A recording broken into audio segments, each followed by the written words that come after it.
tonight, Houston immigration officials are calling it one of the worst repeat offender cases they have ever seen.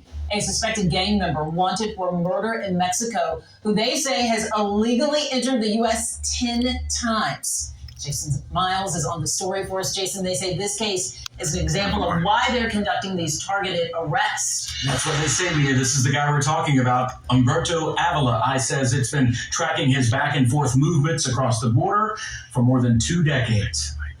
These images of ICE deportation officers handing over Humberto Romero Avila to Mexican authorities this week possibly represents the last time he'll cross the U.S. border. According to ICE, Avila illegally has entered the country 10 times since 2002.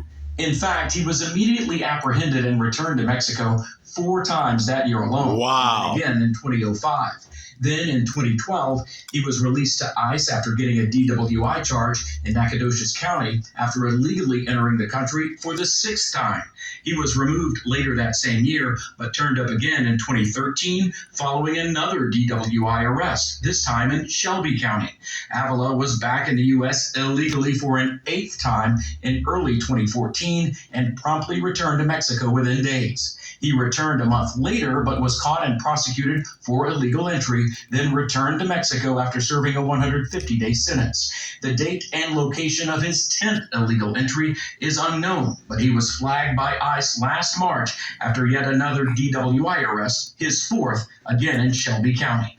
It was during processing for that deportation when ICE learned from the U.S. Embassy in Mexico that Avila was wanted for the 2007 murder of a 22-year-old man and reported to be a known member of the Paisas gang. In a statement, the head of Houston